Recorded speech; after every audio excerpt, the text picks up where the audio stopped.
नमस्कार, आप देख रहे हैं बहस बिहार की और आपके साथ मैं हूं विवेक। छापेमारी वाला दिन था आज। छापा पड़ा तो डरना क्या, ये तो आरजेडी वाले लोग कह रहे हैं। जिनके यहाँ छापा पड़ा वो सवाल उठा रहे थे। सबसे ज्यादा हुज्जत सुनील सिंह के यहाँ हुई, एमएलसी सुनील सिंह के यहाँ। सवाल ये है कि क्या डर लगता है लेकिन उसे एक्सप्रेस नहीं कर पाते।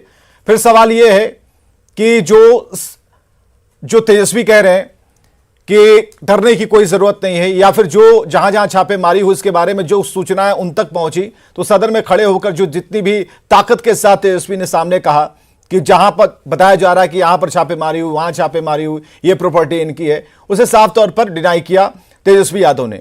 सवाल अभी भी वहीं पर है कि क्या आरजेडी के अंदर एक कोई डर है, या आरजेडी जो कह रही है वैसा महसूस नहीं कर रही है, चेहरे पर कुछ है दिल में कुछ हो। तो ये सारी चीजें एक रिपोर्ट के जरिए हम आपको दिखाते हैं। दिन भर क्या चला, कहां कहां से कौन कौन सी तस्वीरें सामने आई, और इस रिपोर्ट के बाद बहस शुरू करते हैं।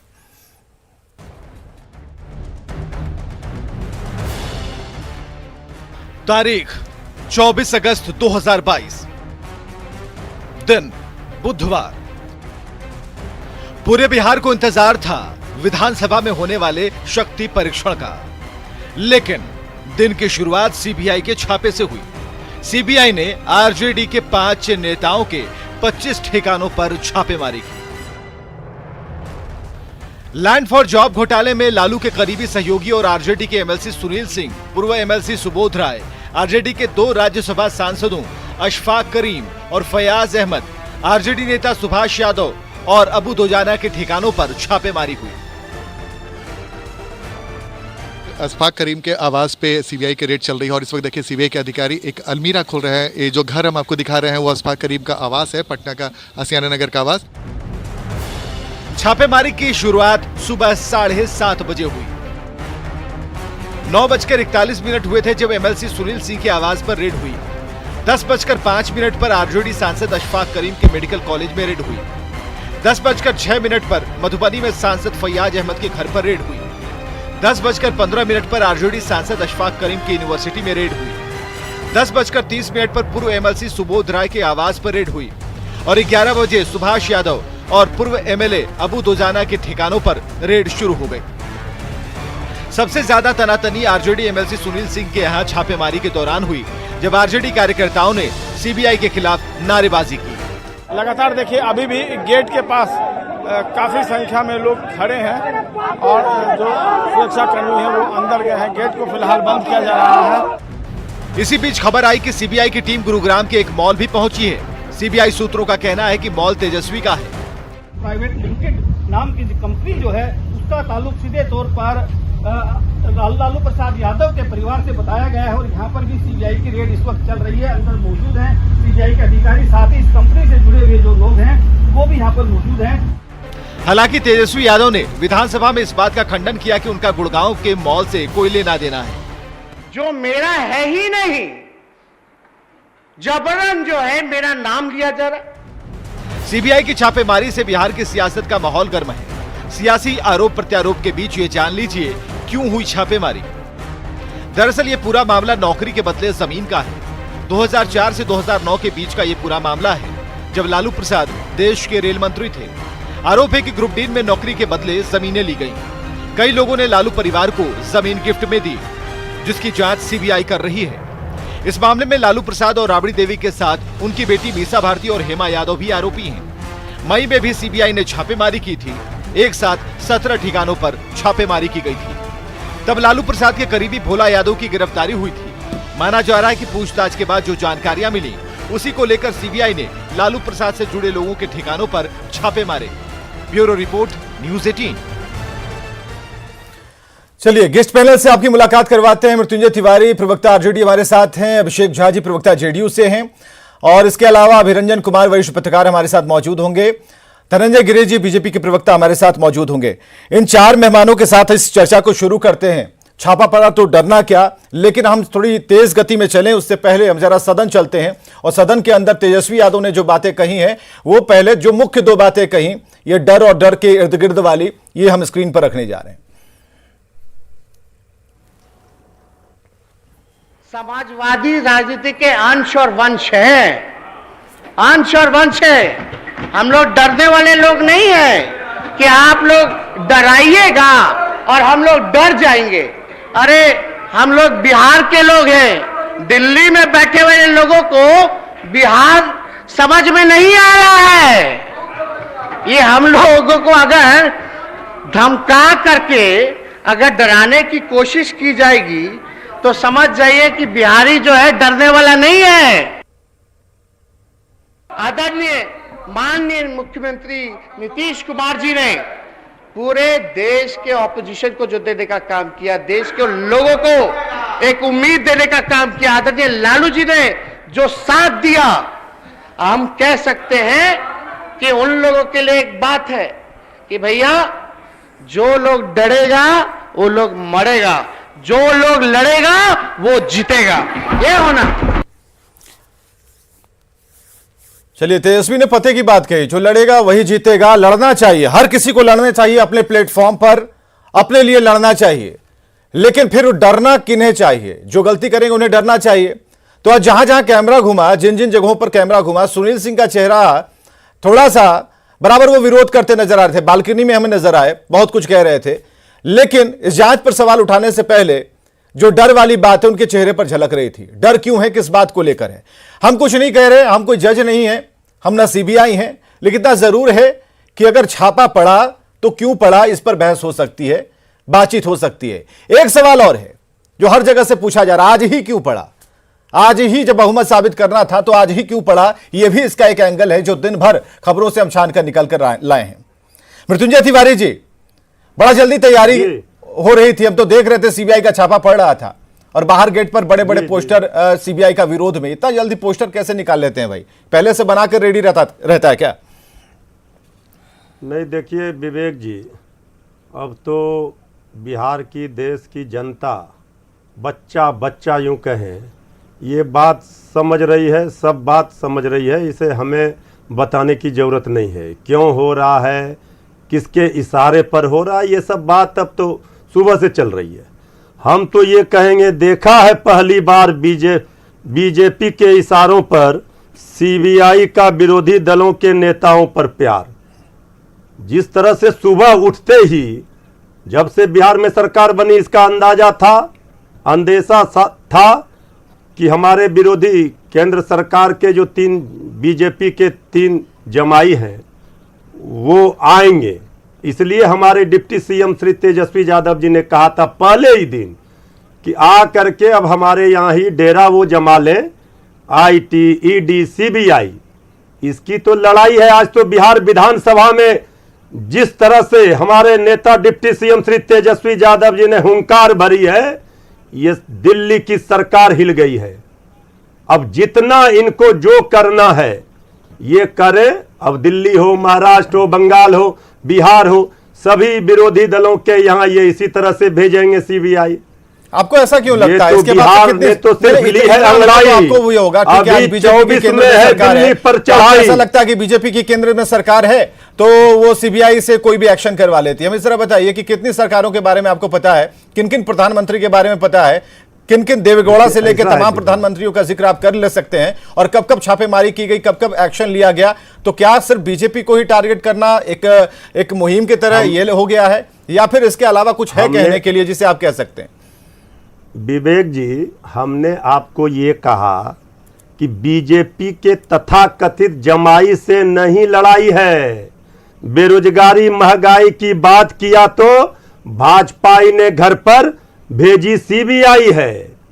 बिहार तो सिर्फ अंगड़ाई है, 24 में दिल्ली पर चढ़ाई। 24 की लड़ाई से पहले आपको जो, हाँ ठीक है, देखिए ऐसा है विवेक जी, हाँ ऐसा है, सीबीआई जब से तेजस्वी यादव जी ने आंख खोला है, होश संभाला है, तब से वो सीबीआई का छापा, ईडी का छापा, इस तरह से प्रताड़ना उनके पिताजी हमारे राष्ट्रीय अध्यक्ष आदरणीय लालू प्रसाद जी के साथ जो हो रहा है, सब लोग देख रहे हैं। इसके बाद भी जनता का आशीर्वाद, जनता की अदालत में तेजस्वी यादव जी को आशीर्वाद जनता का मिला, और लोकतंत्र में जनता का आशीर्वाद मायने रखता है।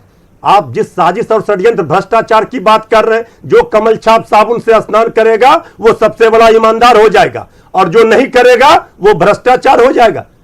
कर्नाटक में येदियुरप्पा जी को आपने नितिन गडकरी जी को हटा दिया और येदियुरप्पा जी को ला दिया।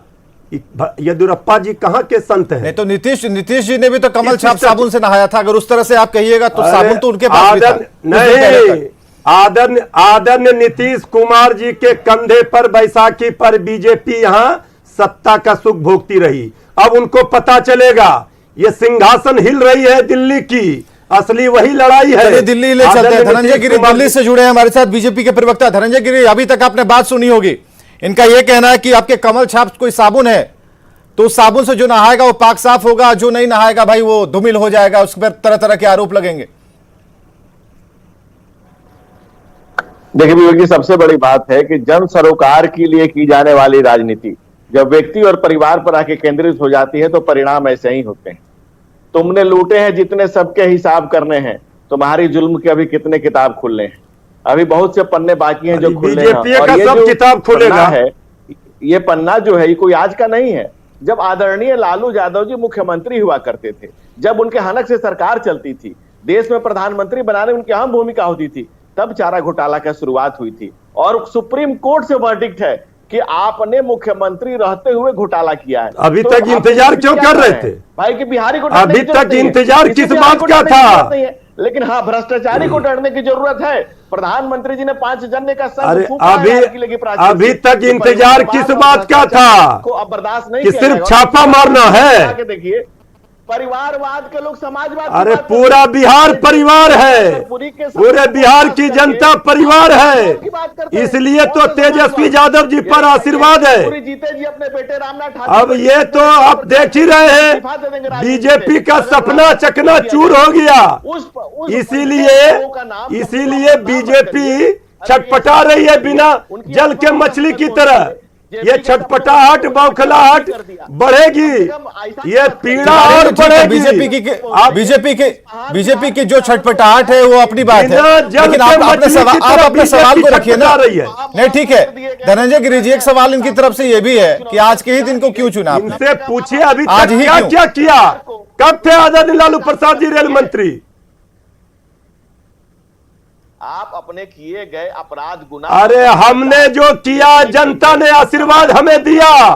हमने गरीब गुरुओं की बात की, बेरोजगार नौजवानों के हित की लड़ाई लड़ी। हमने 20 लाख रोजगार देने की बात की, हमने महंगाई कम करने की बात की। इसलिए हम भ्रष्टाचारी हैं, क्योंकि हम बेरोजगारी दूर करने की बात कर रहे हैं। और आप जो है बेरोजगारी बढ़ा रहे, इसलिए आप ईमानदार हैं। आप महंगाई कर रहे हैं, आप खाने पर जीएसटी लगा रहे, इसलिए आप ईमानदार हैं। आपने गरीबों का थाली खाली किया, इसलिए आप ईमानदार हैं। ये लड़ाई है, असली लड़ाई बिहार की जनता लड़ेगी। और तेजस्वी यादव जी ने आज बिहार विधानसभा से भरी है हुंकार। अब होगा आर और पार। इसलिए बीजेपी में मचा है हाहाकार। बीजेपी में क्यों मचा हाहाकार? इसलिए मचा है, तेजस्वी यादव जी ने तो पूरा मॉल की सच्चाई रख दी सामने। किस तरह से प्रोपगंडा खड़ा कर रही है बीजेपी। ये बीजेपी को शर्म नहीं आती है? ये बीजेपी वाले राजनीतिक लड़ाई नहीं लड़ पा रहे हैं। अरे सुनिए तिवारी जी, आपकी आवाज जरा, तिवारी जी आपकी आवाज जरा। धनंजय गिरी जी क्या कह रहे हैं, कुछ स्पष्ट नहीं हो पा रहा है, रुकिए ना। धनंजय गिरी जी को स्पष्ट करने दीजिए। धनंजय गिरी, हाँ एक मिनट सुनिए। तो सीबीआई कर देखिए ना, बीजेपी से सवाल था ना, तो बीजेपी वाले को कहने दीजिए, उसके बाद आप उत्तर दीजिएगा। आपको संतोष जहां पर नहीं होगा आप रोक दीजिएगा। पहले ये बताएं कि बेरोजगार नौजवानों का फौज बिहार में क्यों खड़ा किया? किसी से नहीं चलूंगा, ये ना असली मुद्दा है। अच्छा रुकिए मृत्युंजय तिवारी जी, इस पर ना बात करेंगे कि खाली सीबीआई भेजेंगे, महंगाई भी कम करेंगे। अच्छा ठीक है धनंजय गिरी जी, आपकी आवाज थोड़ी दब गई थी, जरा आप अब कह सकते हैं। तिवारी जी को हमने चुप कराया अभी। देखिए ऐसे नहीं चुप कराइए विपक्ष को भाई। नहीं विपक्ष को काहे के लिए चुप कराएंगे? और नंबर्स भी आपके ज्यादा हैं, काफी मजबूत है। सत्ता पक्ष में है, आपको याद भी नहीं है कि आप सत्ता पक्ष में आ गए हैं। ईडी और आईटी आप बिहार में सत्ता पक्ष है, आपको याद ही नहीं है। हमको आप चुप करा रहे हैं। धनंजय गिरी तो बिहार का सत्ता पक्ष है। देखिए शिवानंद तिवारी जी ने विवेक जी एक बात कही थी बिहार में, जो अभी के सरकार में बिल्कुल मुफीद बैठ रहा है। शिवानंद तिवारी जी ने कहा था कि तू लूटा हम लूटी, लूटे के आजादी बा। अभी वर्तमान बिहार की परिस्थिति उसी रास्ते पर चल रही है। बताइए अब हमारे पार्टी के नेताओं को क्या कोट कर रहे हैं बताइए। बेरोजगारी पर बात कीजिए, भुखमरी पर बात कीजिए, महंगाई पर बात कीजिए। छापेमारी पर क्यों बात ना हो? उसके लिए छापेमारी पर क्यों बात ना हो? छापेमारी पर आज सब लोग अपनी ताकत दिखा रहे हैं। आप लोग कह रहे हैं कि नहीं, डरने की जरूरत नहीं है।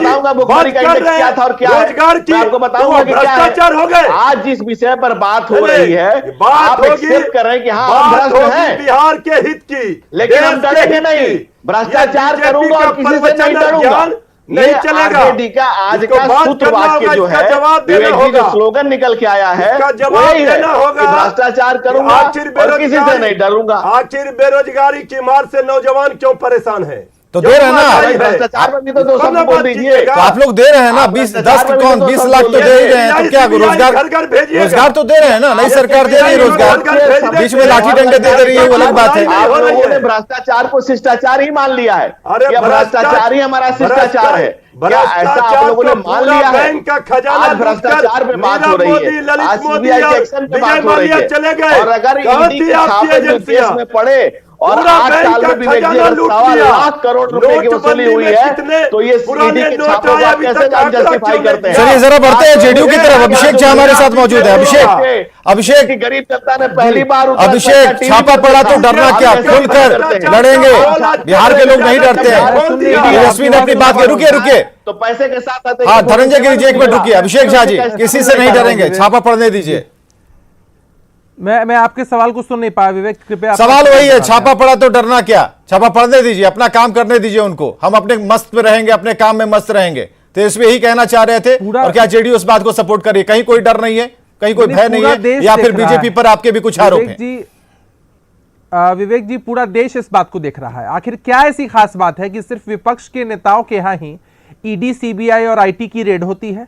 हम लोगों ने कभी नहीं कहा है कि भाई किसी ने भ्रष्टाचार किया है तो उसके खिलाफ कार्रवाई नहीं होनी चाहिए, लेकिन जिस तरह की नीति है केंद्र की सरकार की और खासकर भारतीय जनता पार्टी की, उसका नया आयाम आपको देखने को मिल रहा है कि ईडी, सीबीआई या आईटी उनके तोते की तरह। ये लोग पहले कहा करते थे कि केंद्र सरकार का तोता है सीबीआई, आज किस तोते के बारे में ये लोग बोलेंगे? भारतीय जनता पार्टी को यह बात नागवार गुजरती है कि कोई भी अन्य दल या कोई भी अन्य गठबंधन को जनता का सपोर्ट मिलता है, वो लोग आगे बढ़ते हैं। इनको इस बात की इनसिक्योरिटी होती है, और कहीं ना कहीं उन लोगों ने आज के इस खास दिन को चुना ताकि धूमिल कर सके छवि। सदन में तो ये लोग जवाब नहीं दे पाए। हमारे नेता नीतीश कुमार जी ने जब इन लोगों की बात करनी शुरू की, इन लोगों की सच्चाई बखिया उधेड़नी शुरू की, तब तो ये लोग वॉकआउट करके चले गए। इन लोगों ने इस दिन को चुना ताकि ये लोग सत्ता पक्ष के लोगों की छवि को धूमिल कर सके, महागठबंधन के नेताओं को डरा सके। लेकिन हम लोग एक बात इनको बता देना चाहते हैं कि महागठबंधन के नेता किसी भी कीमत पर डरने वाले नहीं हैं, चाहे ये लोग कितना भी ईडी का, सीबीआई का या आईटी का डर दिखाने की कोशिश करें। भारतीय जनता पार्टी ने एक नई पद्धति की शुरुआत की है कि कोई भी विपक्ष का नेता यदि उठता है तो तेजस्वी तो कह रहे हैं कि जिन ने कमल छाप साबुन से स्नान किया वो साफ सुथरे हो गए, तो फिर आप लोग भी तो थे, उसी कमल के साथ थे। नहीं, नीतीश कुमार जी तो एक्सेप्शन है।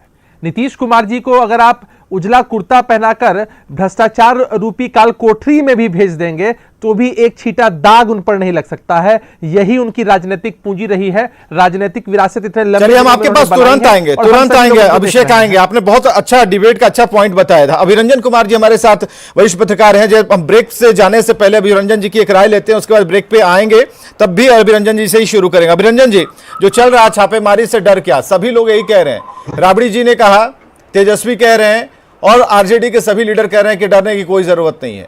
तो अब ये ऐसा मतलब एक रूटीन की तरह, दिनचर्या की तरह हो चुका है कि कोई फर्क नहीं पड़ने वाला, आपको जहां खंगालना है खंगाल लीजिए। नहीं, देखिए कानून को अपना काम करना चाहिए, और अगर कानून अपना काम करता है तो इसमें डरने की बात तो सचमुच नहीं होनी चाहिए, क्योंकि अगर आपने कुछ गलत नहीं किया है तो कानून में बेदाग होकर निकलेंगे। आखिर इस देश में डेमोक्रेसी है, एक प्रॉपर जो है जुडिशियल सिस्टम है, न्यायिक व्यवस्था है, उसमें ऊपर है।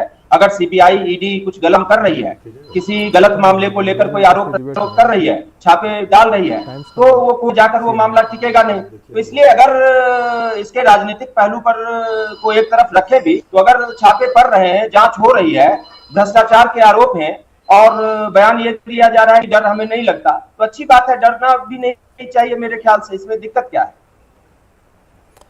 चलिए, तो ये डरना नहीं चाहिए, अगर कुछ नहीं किया है तो इस पर कोई बात नहीं होनी चाहिए और बार बार खुद को ऐसा नहीं बताना चाहिए। इस बात को उठाने का मतलब है कि कहीं ना कहीं कोई संकोच है, यही बात। अभिषेक, आप कह रहे थे नहीं डरेंगे, नहीं, बिल्कुल बिल्कुल मत डरिएगा। अब मृत्युंजय तिवारी किसने कहा डरने, बाहर से तो कोई आवाज नहीं आ रही है कि किसी ने कह दिया कि आप डर जाइए। ठीक है, आप लोग कह रहे हैं तो मान लेते हैं, डरने की जरूरत नहीं है। अभिषेक जी ने कहा कि उनके नेता पाक हैं, साफ हैं और उनके दामन पर किसी तरह का कोई दाग नहीं लगा है, आज तक छापेमारी नहीं हुई, ये नहीं हुआ।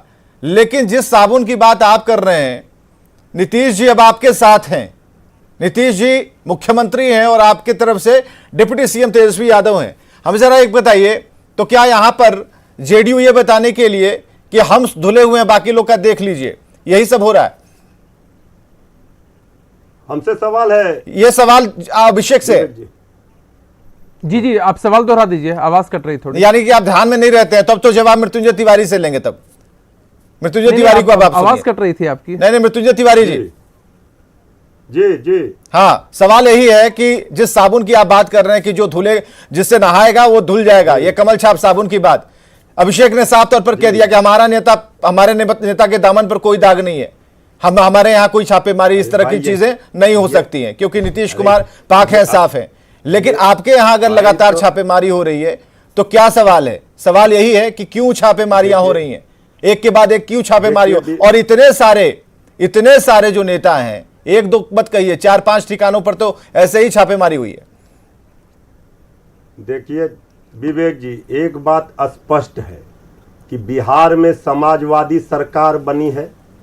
अभी बिहार ने जो संदेश दिया है, ये तो बौखलाहट में तो बीजेपी है ही, बीजेपी के सभी साथी छोड़कर चले गए। सबसे पुराने थे आदरणीय नीतीश कुमार जी, उन्होंने भी बीजेपी के इस खतरनाक डिजाइन को समझा और पकड़ा।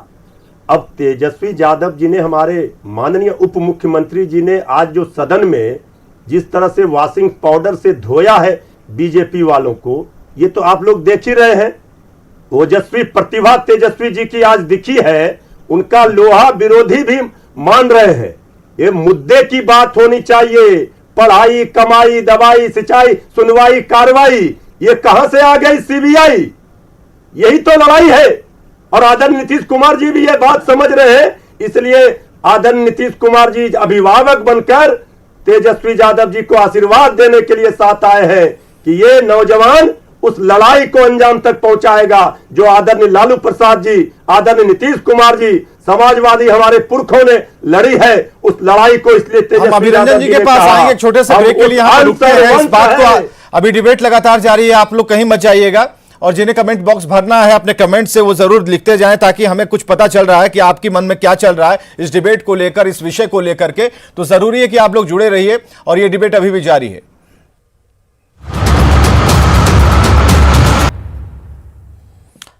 आप देख रहे हैं बहस बिहार की, छापा पड़ा तो डरना का यही मुद्दा है। और अभी आप देख पा रहे हैं कि अभिषेक झा हैं, मृत्युंजय तिवारी जी हैं, धनंजय गिरि जी, अभिरंजन कुमार। डिबेट शुरू करते हैं। धनंजय गिरि जी उंगली उठा रहे हैं, आप कुछ कहना है? जी, मैं ये पूछना चाहता हूं कि 2017 में नीतीश कुमार जी आरजेडी छोड़कर भागे क्यों थे? और उन्होंने तेजस्वी पर एक लिखित कहा था, आरोप लगाया था कि इतने भ्रष्टाचार के इन पर आरोप हैं। और नीतीश कुमार जी के पास वो कौन सी मशीन, कौन सी मैकेनिज्म है कि नीतीश कुमार जी के जाते ही या नीतीश कुमार जी के साथ आरजेडी के आते ही पूरी आरजेडी का जंगल राज समाप्त हो जाता है, जो उसको खिलाफ पूरा जीवन उन्होंने पानी पी पीकर जिस जंगल राज को गाली दिया। इवन पिछले चुनाव में 2020 के चुनाव में भी वही किया उन्होंने। तो ये ऐसा क्यों, कैसा ऐसा क्या उनके पास? मैं जवाब दे दूं विवेक जी? हाँ दीजिए अभिषेक जी, मैं जवाब गिरि जी आपको जवाब देने के लिए आरजेडी आज जब भरे सदन में छोड़ेंगे नहीं आज धनंजय गिरि जी सदन में, सुन लीजिए धनंजय जी, इत्मीनान से सुन लीजिए। आज तो जब भरे सदन में हमारे नेता नीतीश कुमार जी ने भाजपा के लोगों को जवाब देना शुरू किया, उनकी सच्चाई सबके सामने लाना शुरू की, तब तो ये लोग भाग खड़े हुए। सच्चाई सुनने की इनमें हिम्मत तो है नहीं। अरे भैया, आप आईआरसीटीसी घोटाले की बात करते हैं, 5 वर्ष बीत चुके हैं, क्या है उसका आउटपुट? 18 वर्षों पुराने मामले में सीबीआई आज रेड करती है। 18 वर्षों तक सीबीआई क्या कर रही थी? आपके इशारे पर रेड करती है नेताओं की छवि को धूमिल करने के लिए।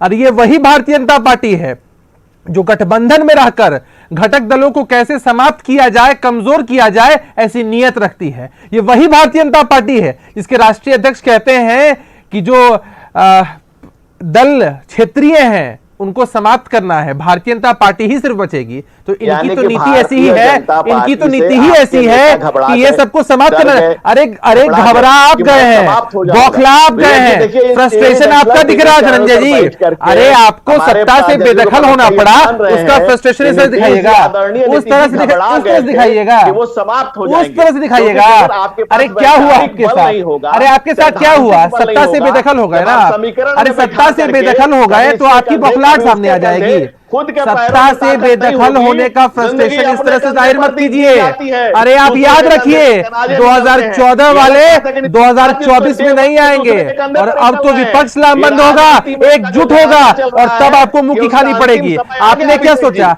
आपने ये क्या उसका सोचा अंतिम समय कि आ आप गया। हमारी RJD पार्टी में आपकी अपना हकीकत को एजेंट समझ सेट गई है। करके हमको RJD कमजोर भी कर जान देंगे? गई है कि ऐसा क्या जवाब है। आपको मिला है कि पूरे लेकिन देश में अभिषेक फैल गया अभिषेक है। इस जवाब भारतीय इस जनता सवाल पार्टी का की जवाब चुनौती नहीं है। थी। धनंजय गिरी जो जानना चाह रहे हैं वो बताइए ना, क्यों छोड़ के गए थे? चुनाव में अरे क्यों छोड़ के गए थे अभिषेक झा? नहीं जीते हैं। अभिषेक झा यही सवाल धनंजय गिरी कर रहे हैं, क्यों छोड़ के गए थे?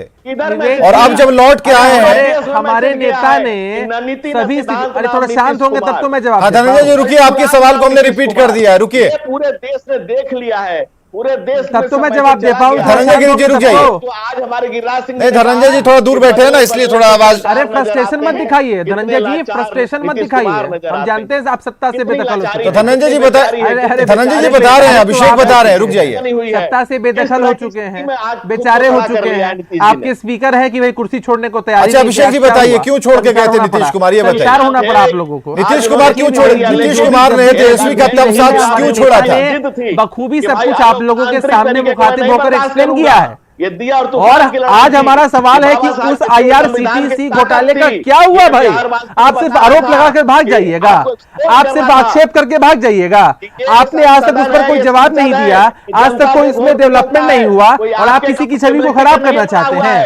अरे अब हम लोग भारतीय जनता पार्टी का असली चाल चरित्र और चेहरा पहचान चुके हैं। ये लोग सिर्फ विपक्षी नेताओं पर आक्षेप करते हैं, उनको कटघरे में खड़ा करने की कोशिश करते हैं, उनकी छवि को धूमिल करने की कोशिश करते हैं, और ये दर्शाने की कोशिश करते हैं कि वो लोग पाक साफ हैं और बाकी लोगों की दामन पर दाग है। लेकिन सच्चाई यही है धनंजय जी, आप लोगों ने जो दोहरी नीति की, आप लोगों ने गठबंधन में रहकर जैसे चिराग मॉडल स्थापित किया, आज आपका दाव आप पर उल्टा पड़ा है। चलिए ठीक है, मृत्युंजय तिवारी जी आप भी कुछ कहना चाह रहे थे। धनंजय गिरी जी यही पूछ रहे हैं, आप जैसी धनंजय गिरी जी यही पूछ रहे हैं, तब तो तेजस्वी को किस बात के लिए छोड़ा था, आज जब लौट कर आए हैं तो खाली छापेमारी हो रही है। समाजवाद को गाली मत दीजिए। मृत्युंजय तिवारी जी यह परिवारवाद और व्यक्तिवाद का मिलन है। ये पूछ रहे हैं, धनंजय गिरी पूछ रहे हैं कि उस समय क्यों छोड़ा था, आज लौट के आए हैं तो खाली छापेमारी हो रही है।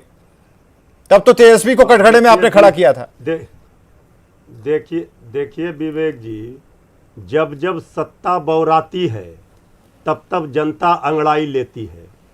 और केंद्र की आज आदरणीय नीतीश कुमार जी ने बड़ी अच्छी बात कही। अभी जो केंद्र में बीजेपी शासित जो सत्ता है, सिंहासन जिसके पास है, वो क्या बात कर रही है? बिहार में, बिहार को क्या मिला डबल इंजन में, ये जब तेजस्वी यादव जी पूछ रहे हैं तो भ्रष्टाचारी हैं। बेरोजगारी की बात कर रहे हैं तो भ्रष्टाचारी है। महंगाई की बात कर रहे हैं तो भ्रष्टाचारी है। गरीबों के हित की बात कर रहे हैं, मजदूरों के हित की बात कर रहे हैं, माताओं बहनों की बात कर रहे हैं तो भ्रष्टाचारी है। ये बीजेपी बताए, ये बीजेपी अरे बीजेपी बताएगी, पहले आप ये बताइए कि तब क्यों छोड़ के, अरे तब तो तेजस्वी का हाथ छोड़ के चल दिए थे ना चाचा जी। पर हमारी चुनौती है बीजेपी को, ये बताए एक आलपिन भी, एक सुई के नोक के बराबर भी डबल इंजन की सरकार में बिहार को फायदा हुआ है। ये तो क्षेत्रीय पार्टियों को समाप्त करना चाह रही थी बीजेपी। बीजेपी पकड़ी गई और बिहार में जो समाजवादी लोग सब देख जो जानते हैं किस तरह से भाईचारे और मिल्लत के साथ समाज में सब लोग रहेंगे, सभी जाति धर्म के लोग रहेंगे, ये उन्माद और नफरत की राजनीति नहीं चलेगी।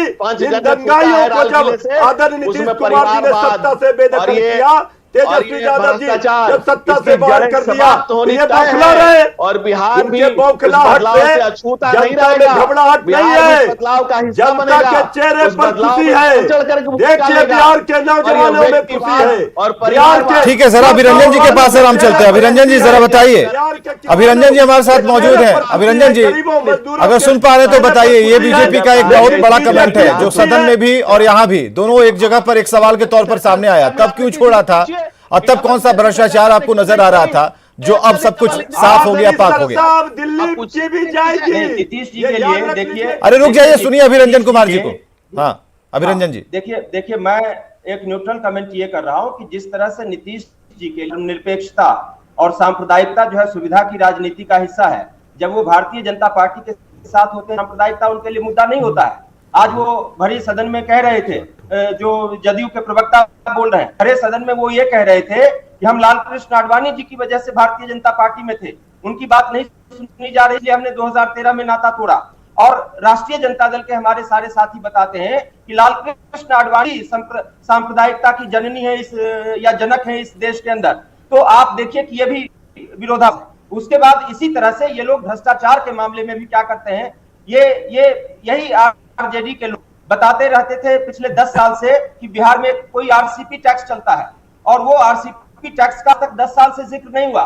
जब आरसीपी नीतीश कुमार के लिए गले की हड्डी बन गए तो उनके खिलाफ जो है प्रदेश अध्यक्ष ने चिट्ठी लिखी कि भैया आप जो है बताओ कि आपके खिलाफ ये इतनी जमीनें आपने कहां से खरीदी, कैसे क्या। तो ये भ्रष्टाचार भी जो है सुविधा की राजनीति का हिस्सा है इनके लिए। अब आप ये बताइए कि 2017 में सीबीआई के पड़े थे जिसकी बात जो है आपके पैनल में उठ रही है, और उस वक्त जो है नीतीश कुमार ने बहुत सख्ती से ये कहते हुए कि भाई ये इस्तीफा नहीं दे रहे थे तो हम क्या करते, हम इनके साथ नाता तोड़ रहे हैं।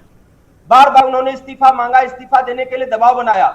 उस वक्त क्यों नहीं कहा नीतीश कुमार ने ये सारा जो है विपक्ष को दबाने की कोशिश की जा रही है? उस वक्त तो नीतीश कुमार भी विपक्ष में थे, कह सकते थे, नहीं कहा। अभी इसी मई में भी सीबीआई छापे पड़े हैं, तब नीतीश कुमार जो है भाजपा के साथ सरकार में थे, क्या उनका एक स्टेटमेंट आया? ये छापे दुर्भावनापूर्ण तरीके से किए जा रहे हैं, ये विपक्ष को नीचा दिखाने की साजिश है, विपक्ष को तोड़ने की साजिश है, डराने की साजिश है, नहीं कहा उन्होंने। जुलाई में गिरफ्तारी हुई है, उस वक्त भी उनका कोई स्टेटमेंट नहीं। कहने का मतलब ये है कि ये देखो सुविधा की राजनीति है। आपके साथ आपके चरणों में बैठे हुए आरसीपी, तो आरसीपी टैक्स बिहार में चलता रहा, आप मौन धारण किए रहे। जब आपके चरणों से निकलकर किसी और के चरण आके बैठ गए तो आपने कह दिया कि भैया तुम्हारी अवैध संपत्तियां हैं, उसका जवाब दो। तो भ्रष्टाचार पर राजनीति अगर बीजेपी अपनी सुविधा के हिसाब से कर रही है तो आप मुझे बताइए कि ये विरोधी दलों की राजनीति क्या है? वो भी तो सुविधा हिसाब से कर रहे हैं। और मैं इसके कानूनी पहलू की बात करता हूं। देखो कानूनी पहलू में तो एक बात हमें समझना पड़ेगा, तक मैं समझता हूं कि चाहे सीबीआई हो, ईडी हो, इनकम टैक्स हो, उसके छापे तभी पड़ते हैं, उसकी जांच तभी होती है, एफआईआर तभी होती है जब कहीं से या तो कोई शिकायत होगी या कोई इनपुट होगा या पिछली जांच गिरफ्तारी उसमें से कोई क्यू मिलेगा। तो उसके आधार पर मैं जहां तक समझता हूं इस तरह के पड़ते हैं। अब ये भी जो छापे पड़े हैं निश्चित रूप से कहीं ना कहीं पिछली कोई गिरफ्तारी हुई होगी, उसमें से निकाया होगा, या किसी ने शिकायत की होगी, या जो पिछले मामलों की जांचें चल रही है उसके आलोक में, उसके कंटिन्यूएशन में ये चीजें चल रही होंगी। तो मैं ये कहता हूं कि विपक्षी दलों में अगर ये मान्यता है कि बीजेपी अपने विरोधी दलों को टारगेट कर रही है, तो मैं उनसे ये कहना चाहता हूं कि भाई आप ही अगर बीजेपी के नेता दूध के धुले नहीं है, भ्रष्टाचार देश की सर्वव्यापी समस्या है, तो निश्चित रूप से भारतीय जनता पार्टी के अंदर भी होगी। आप क्यों नहीं शिकायत लेकर जाते ईडी के पास? आप क्यों नहीं जाते सीबीआई के पास? आप क्यों नहीं जाते पुलिस थाने में? आप क्यों नहीं जाते अदालत में? केवल ये रोने से काम नहीं चलेगा। ठीक है अभी अभिरंजन जी जरा इसका जवाब मृत्युंजय तिवारी और अभिषेक दोनों से ले लेते हैं। मृत्युंजय तिवारी जी, इनका कहना है कि भाई आप लोग क्यों नहीं आगे बढ़ते हैं? सिर्फ छापेमारियां अगर आप पर हो रही हैं तो आप भी आगे बढ़िए, संस्थान तो सबके लिए है, आप भी सूचनाएं दीजिए। देखिए यही हमारे और बीजेपी के सोच में फर्क है। हम राजनीतिक लड़ाई लड़ते हैं, हम जनता के लिए मुद्दे पर लड़ते हैं। अब बीजेपी क्या करती है? बीजेपी जनता की बात नहीं करेगी। 8 वर्षों में कितने लोगों को रोजगार मिला, इस पर बात ही नहीं हो रही है। नहीं आप रोजगार पे है, ये कहना है कि जिस संस्था को आप पानी पी के कह रहे हैं, हमें जरा ये बताइए ना कि क्या नहीं ये तो सबके लिए है ना। विवेक जी, हाँ ठीक है, हम तो कह रहे हैं अगर ईडी है तो सबके लिए निगरानी है, सबके लिए सीबीआई है, तो आपकी तरफ से ऐसी पेशकश क्या कोई नहीं सुनता आपकी? हम तो कह रहे हैं कि भ्रष्टाचार का पैमाना क्या है। कर्नाटका में येदियुरप्पा जी का आपने देखा होगा, भ्रष्टाचार के आरोप में क्या क्या, आज गडकरी जी को हटा करके केंद्रीय चुनाव समिति नहीं, तो इस पे बहस तो बातचीत तो इस पर हो रही है ना, इसका आप लोग क्यों नहीं इस पर संज्ञान लेते हैं? बड़ा मुश्किल है। पहले सुन लीजिए ना, यही बीजेपी के पूर्व राष्ट्रीय अध्यक्ष अभी स्वर्गीय हो गए आदरणीय उस समय के बंगारू लक्ष्मण जी, वो बेड़े पर नोट मिला था उनका, वो भी दृश्य हम लोगों ने देखा था। उस समय तो हम राजनीति में आए भी नहीं थे। देखिए, भ्रष्टाचार का पैमाना, तराजू जो है बराबर होना चाहिए न्याय का। ऐसा नहीं कि पब्लिक जो है, ये जो पब्लिक है ये सब जानती है। ये अब दिखने लगा है कि जहां जहां हो, दिल्ली हो, महाराष्ट्र हो, बंगाल हो, जो लोग जब तक हमारे पार्टी में थे तब तक भ्रष्टाचारी, अपराधी, बलात्कारी थे, जैसे बीजेपी के गोद में गए आज वहां नेता बन गए, सबसे ईमानदार बन गए। उदाहरण दे दें, समय दीजिए तो नाम लिस्ट भी दिखा देते हैं। बताइए, समय देंगे आपको। अच्छा बताइए, हम कह रहे हैं कि किस पाठशाला से बीजेपी के केंद्रीय मंत्री उसमें बने थे, हमारे माननीय सांसद आदरणीय रामकृपाल यादव जी थे, किस पाठशाला से निकले थे? कई लंबी फहरिस्त है। छेदी पासवान जी, 4-5 ही नाम गिना दीजिए। एक तो पहला रामकृपाल संजय जायसवाल जी का नाम गिनाइए ना, संजय जायसवाल प्रदेश अध्यक्ष के बारे में बताइए ना, संजय जायसवाल, प्रखंड अध्यक्ष आरजेडी के, सम्राट चौधरी जी, सब कहां से थे? देखिए, ये सब फार्मूला बीजेपी का दांव उल्टा पड़ता जा रहा है। ये खुद ही अपने जाल में फंसते जा रहे हैं। अब जनता को इतना भी बेवकूफ नहीं समझना चाहिए। ठीक है, अभिरंजन जी से कमेंट लेके धनंजय गिरी के पास आते हैं। का परिवार न डरा है न डरेगा, और सांप्रदायिक आरजेडी का ये कहना है कि आपके यहां से निकलते हैं, जो बीजेपी के यहां से निकल करके, जो आरजेडी के यहां से निकल करके बीजेपी में जाते हैं, वो धुल जाते हैं और फिर जैसे ही शामिल होते हैं उनके ऊपर दनादन छापेमारी होती है। एक तो गंभीर आरोप है, 2-4 नाम तो तिवारी जी ने गिना दिए हैं। नहीं, आप नाम गिना देते हैं। रुकिए, धनंजय गिरी जी रुकिए, धनंजय गिरी जी रुकिए जरा। हाँ, अभिरंजन जी, मैं तो कह रहा हूँ, मैं भ्रष्टाचार, सीधे एक लाइन, इधर उधर की बात नहीं, सीधे एक लाइन बताइए, क्या रामकृपाल यादव जी पर कोई भ्रष्टाचार का केस था, हाँ या ना? सृजन घोटाले का मुद्दा क्यों छोड़ दिया, जिसमें वो नीतीश कुमार को और सुषमा मोदी जी दोनों को आरोपी बताते थे और कसूरवार बताते थे? हमारे राष्ट्रीय जनता दल के भाइयों ने उस घोटाले का मुद्दा क्यों छोड़ दिया? हमारे साथ पटना में बैठकर कितने सारे आरोप लगाते रहते थे, आज वो सारे मुद्दे कहां हैं? भ्रष्टाचार पर सुविधा की राजनीति तो सभी कर रहे हैं ना, सभी कर रहे हैं। तो इस बात को भी तो देखना पड़ेगा कि आज जो है आपके साथ आ गए नीतीश कुमार, तो उनका कोई भ्रष्टाचार नहीं है, और नीतीश कुमार भी आपके साथ ले गए तो आपका कोई भी भ्रष्टाचार नहीं दिखाई दे रहा।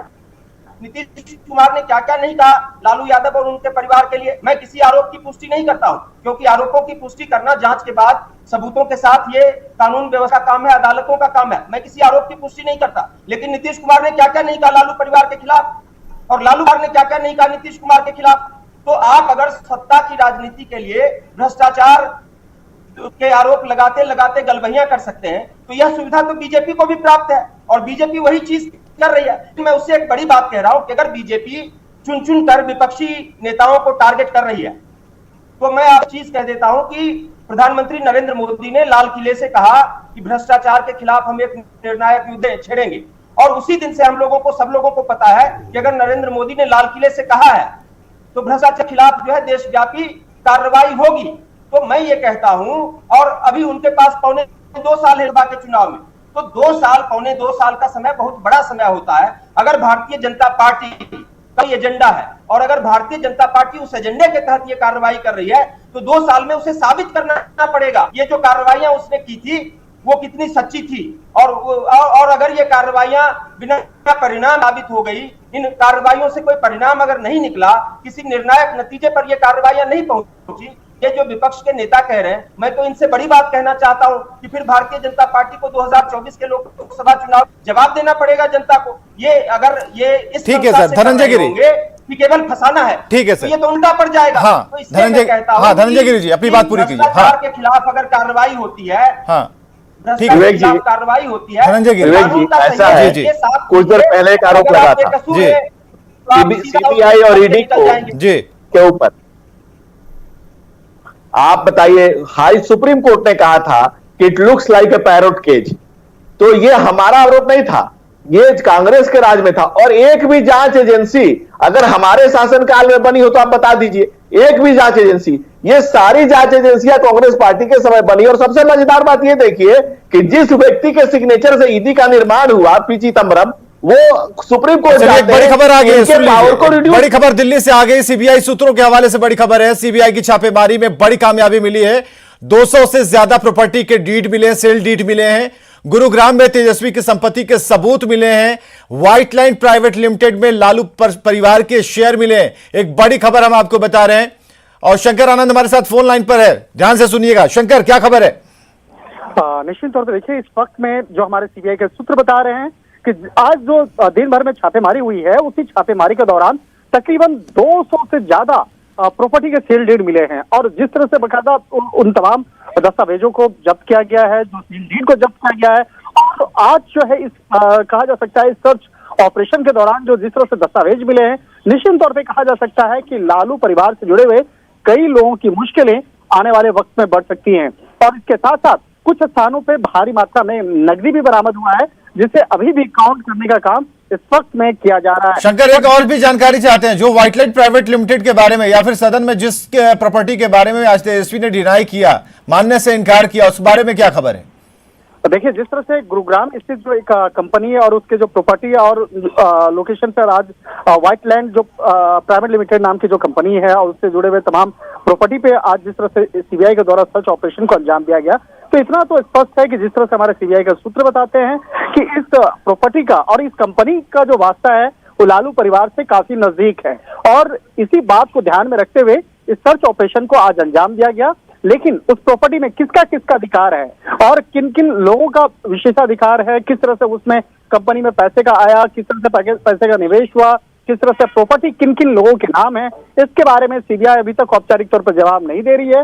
लेकिन इतना जरूर हमारे सूत्र बता रहे हैं कि व्हाइट लैंड प्राइवेट लिमिटेड जो कंपनी बनी है और उससे जुड़े हुए जो प्रॉपर्टीज है उसमें लालू परिवार से काफी करीबी रिश्ता है। और एक और महत्वपूर्ण जानकारी देना चाहूंगा कि पिछले कुछ दिनों पहले लालू प्रसाद यादव के बेहद करीबी भोला यादव की जब गिरफ्तारी की गई थी, उसके बाद लगातार कई दिनों तक जब पूछताछ की गई थी, तो उसी पूछताछ के दौरान कई महत्वपूर्ण जानकारियों को सीबीआई ने खंगाला और जिसके बाद आज जो है 25 से ज्यादा लोकेशन पर सर्च ऑपरेशन को अंजाम दिया गया। निश्चित तौर पर कहा जा सकता है कि इस मामले पर सीबीआई के द्वारा जल्द ही एक औपचारिक तौर पर बयान आज देर रात तक जारी किया जा सकता है।